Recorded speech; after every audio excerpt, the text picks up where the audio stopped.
So welcome back to my channel guys. मैं हूं आपका दोस्त भास्कर वर्मा, लेके आया हूं CSS सीरीज़ की एक और वीडियो। दोस्तों टॉपिक चल रहा है अपना बैकग्राउंड प्रॉपर्टीज़ के बारे में।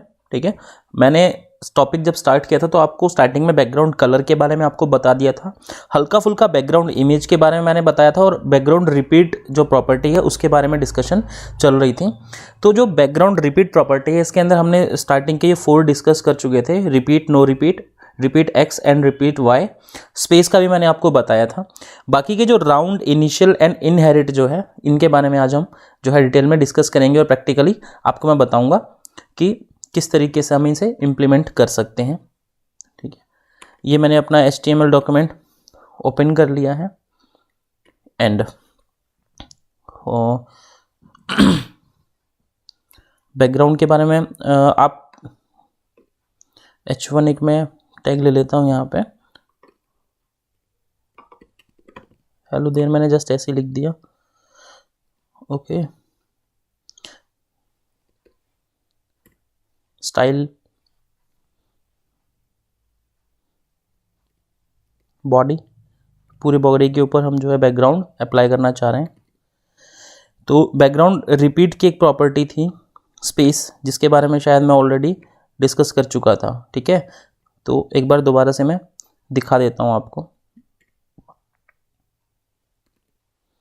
बैकग्राउंड इमेज ले लेते हैं जिसके ऊपर हम ये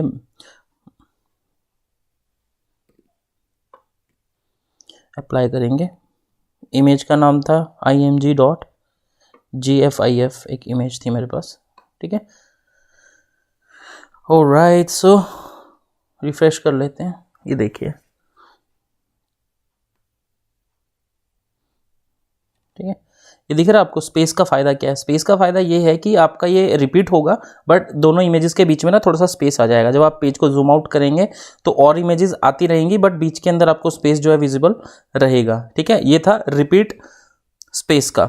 उसके बाद अगर वही रिपीट राउंड की मैं बात करूँ, ठीक है, तो रिपीट राउंड में क्या होगा, इमेजेस आपको डिस्प्ले होंगी, बट साइड टू साइड जो है वो बिल्कुल एक तो अटैच होंगी आपस के अंदर।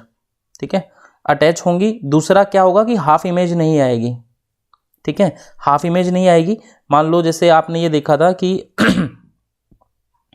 जैसे यहाँ पे साइड टू साइड जब इमेजेस आ रही थी तो क्या था कि पहले एक इमेज आ गई, फिर दूसरी आ गई, फिर उसके साइड में आधी आ गई, फिर नीचे कटी हुई इमेज आ गई। इसमें ऐसा नहीं होगा। इसके अंदर क्या होगा कि बिल्कुल एज टू एज इमेज जो है आपस के अंदर अटैच होंगी एक दूसरे से। ठीक है, ये देखिए, अगर मैं इसको जूम आउट कर रहा हूँ तो क्या हो रहा है, 2 इमेज आ रही हैं। ठीक है, उनका जो है लंबाई जो है बढ़ती जा रही है, यानी सॉरी विड्थ जो है वो बढ़ती जा रही है, बट आपस में दोनों अटैच हैं। ऐसा नहीं है कि इस इमेज को सेट रखने के लिए उसने क्या किया, एक इमेज डाल दी, 2 3 और फिर यहाँ पे हाफ इमेज डाल दी कॉर्नर में। नहीं, इमेज फुल होंगी और साइड टू साइड जो है आपस में अटैच होंगी, और इसके अंदर जो है हाफ इमेज नहीं आएगी। तो कभी कभी ये चीज़ें यूज़ में आ जाती हैं, अदरवाइज इनका कोई खास यूज़ नहीं है। जो मेन प्रॉपर्टीज़ हैं जिसके बारे में आज आपसे मैं डिस्कस करने वाला हूँ, ठीक है, वो है अपनी इनिशियल एंड इनहेरिट। क्योंकि ये सिर्फ रिपीट का नहीं है, ये इमेज के अंदर भी आपका आएगा, और बहुत सी जो आपकी प्रॉपर्टीज़ होती है ना उसके अंदर ये इनिशियल और इनहेरिट आपकी प्रॉपर्टीज़ आती हैं। तो इनको एक सिंपल से एग्जांपल से मैं आपको समझा देता हूँ कि इनिशियल और इनहेरिट का मतलब क्या होता है। ठीक है, तो उसके लिए मैं क्या करता हूँ, ये स्टाइल चलो यहाँ पे पढ़ा रहने देता हूँ इसको मैं। ठीक है, एग्जाम्पल ले लेता हूँ फटाफट से मैं। कोई ऐसा मैं लूँ जिसका बाय डिफ़ॉल्ट कलर अलग हो, तो उसके अंदर आपका आएगा लिंक में। ओके, सो मैं यहाँ पे क्या करता हूँ, एक डिव टैग ले लिया मैंने, क्लास हटा दी मैंने इसको, बट इसकी आइडेंटिटी मैं इसको दे देता हूँ। ठीक है, ओके, उसके बाद यहाँ पे मैं मोबाइल ब्रांड्स करके लिस्ट बना लेता हूँ। लिस्ट नहीं, मैं एक काम करता हूँ, एंकर टैग लगा लेता हूँ मैं। एंकर टैग में सबसे पहले आप एक मोबाइल ब्रांड ले लो LG, और उसका आईडी में भी उसे LG दे दो। देन एक सेकंड ब्रांड ले लो कोई भी, एप्पल ले लिया। ठीक है, वही मैंने उसको आईडी क्या किया, एप्पल दे दिया। देन थर्ड मैंने नोकिया ले लिया। ठीक है, आईडी मैंने इसको नोकिया दे दिया। तो ये एंकर टैग लेने का रीज़न क्या है मेरा, मैं आपको बता देता हूँ अच्छे से, कोई दिक्कत नहीं है। सो div1, ठीक है। आइडेंटिटी मैंने डिवीजन जो हमने बनाई है डिव टैग जो लगा के, तो उसका आईडी मैंने div1 दे दिया, ठीक है। उसके बाद जो एंकर टैग 3 लगाए सबको उनकी आइडेंटिटी दे दी, उनके नाम से, ब्रांड नेम से ही। जो उनका डिस्प्ले नेम था वही मैंने उनको आईडी दे दी, जो इनका डिस्प्ले नेम है वही मैंने इसको आईडी दे दी, ठीक है। अब बात आती है स्टाइलिंग की।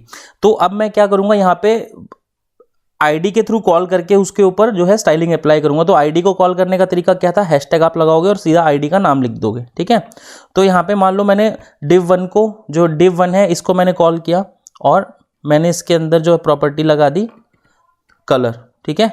कलर मैंने रेड दे दिया। देख लेते रिजल्ट, इसको हटा देता हूं मैं, ओके, ठीक है। तो ये क्या था, डिव जो था, डिव के अंदर क्या था, डिव के अंदर ये टेक्स्ट था और उसका कलर मैंने क्या दे दिया, रेड दे दिया, ठीक है। BR टैग लगा देते हैं यहाँ पे अलग अलग करने के लिए।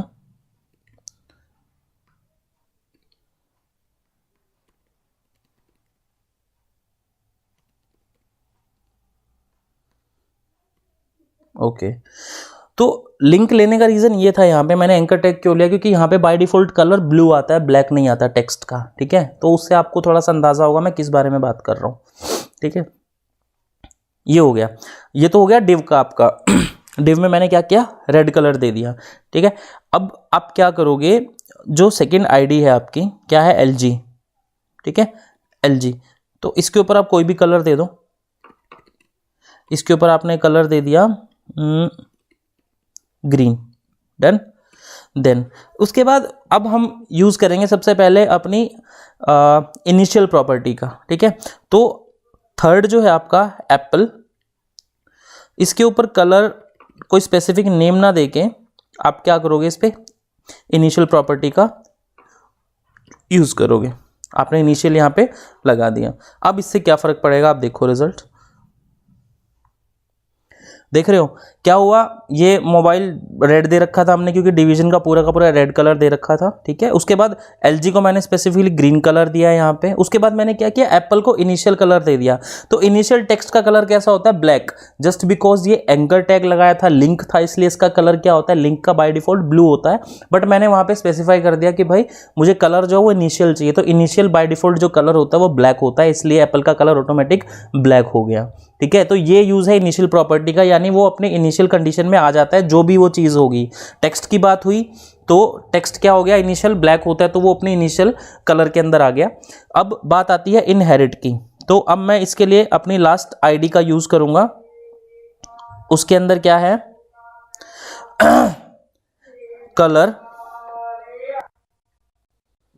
सो मैंने यहां पे कलर करके क्या किया, इनहेरिट कर दिया इसको, ठीक है। अब देखो आप इनहेरिट का मतलब क्या होता है, कुछ समझ में आया। इनहेरिट करते ये रेड कलर क्यों हो गया, तो इनहेरिट का मतलब ये होता है कि जो इसमें एलिमेंट होता है वो अपने पेरेंट एलिमेंट से जो है प्रॉपर्टी पिक कर लेता है ऑटोमेटिकली।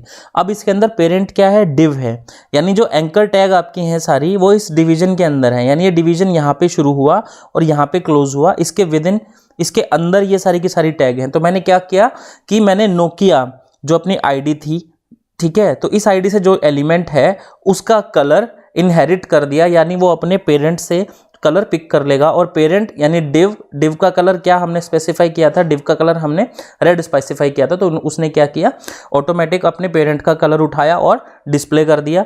इनिशियल में क्या था कि इनिशियल में टेक्स्ट जो है एंकर टैग होने की वजह से ब्लू कलर का हो गया था, लेकिन हमने इनिशियल डाला है तो इनिशियल में कलर क्या होता है टेक्स्ट का, आपका ब्लैक होता है। तो ये जो आपकी इनिशियल है, इनहेरिट प्रॉपर्टीज़ हैं, ये आगे और बहुत सी चीज़ों में आएगी, इमेज में भी आएगी। तो मैंने आपको ओवरऑल करके एक ही वीडियो के अंदर ये चीज़ आपको बता दी है। तो दोस्तों आशा करता हूँ वीडियो आपको पसंद आई होगी, उम्मीद रखता हूँ कि आप प्रैक्टिकली ज़रूर ट्राई करेंगे। मिलते हैं नेक्स्ट टॉपिक के साथ, तब तक के लिए गुड बाय एंड टेक।